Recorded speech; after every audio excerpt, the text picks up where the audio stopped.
Magandang araw ulit mga kanegosyo, ka-Grab, ka-Brad. Part 11 ng ating Prosperity Series. This is Rafi Macapagal again, President CEO of Ascent Cars Auto Center, Ascent Trading and Ascent Holdings Incorporated. So today, siguro because it's already part 11, we are going to talk about building wealth.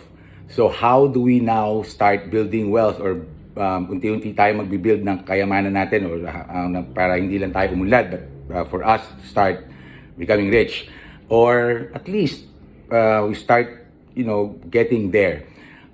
By now everyone already understands cash flow, which is the most important term for everyone who wants to be wealthy or who wants to actually prosper. Cash flow is very important. So now, kung hindi nyo pa po naintindihan ng cash flow, go back and review all the videos. Cash flow is the most important thing. Now, if you have money, that is not gonna grow on its own. So, basic principles, you need money to make money. So now, how do we use money and make money work for us instead of we working for money?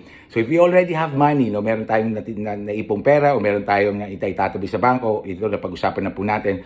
Now, it's time for you to understand how you actually grow that money by finding best passive income. Not necessarily you can enter into a business, pero make sure that we have spare money. If you're working or if you have business, let's have something on the side that can actually generate revenue or generate profit without us really doing something significant or without eating much of our time. So ano to?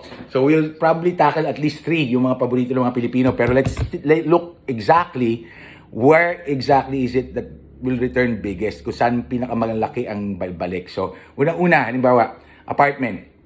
So, let's take case studies. Itong apartment is a favorito tong passive income ng mga Pilipino. So, let's take a case study. I have a friend who just retired and got about 13 million, no? So, 9.5 million of it, he purchased a lot and actually have 4, very classy apartments created, like townhouse type, no? Somewhere in Bulacan.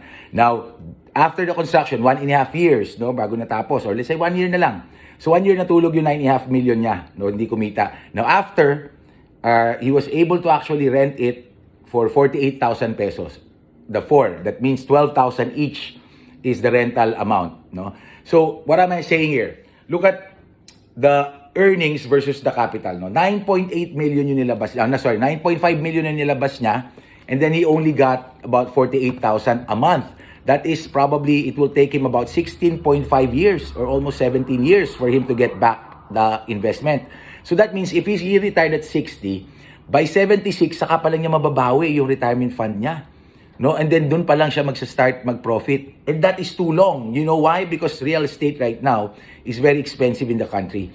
Meaning yung lupa, mahal mong bibilin, tapos construction cost is also not cheap. And then the rental rates. That is the problem. The rental rates or the rental, of the apartments is very low. So it's not in its ideal state right now, no? If it's in ideal state, you can buy the land for like very, very affordable, and then the construction is not that expensive, and then the rentals are high because it's a high stakes or high rental areas. Pero since it's Bulacan, the cost is too high versus the return. So, tingnan nyo. So, another case study, which is another one, which is what a lot of people are doing now with their money. They buy condominiums. I'll give you another case study. Another friend of mine bought a 7 million condo. So, mura. Technically, mura yan. It's a 45 square meter condominium somewhere in Quezon City. Now, he is able to rent it out. Standard rental doon sa condominium is 33 to 37,000. So, sabi mo ng 35,000 na lang. No? 35,000 for a 7 million investment. So, he bought a condominium and he's now getting a passive income of 35,000. So what does that mean? It means 17 years bago niya pumabawi. Same thing. So it's the same thing as putting up an apartment. Medyo mas worse lang yung apartment kasi you will have to go through the construction phase, which is a year or year and a half. And then tulog ang pera mo doon or walang kinikita yung pera mo doon during that time. So that is a lot of, or it's a significant amount of time. Now, the third one, which is what we have been trying to advocate and we've been trying to explain to you. The best for us, for me particularly, the best passive income where you can put your financial muscle or your spare money instead of being in the bank, if it's something that, pwede mong spare at gusto mo magkaroon, generate ng passive income.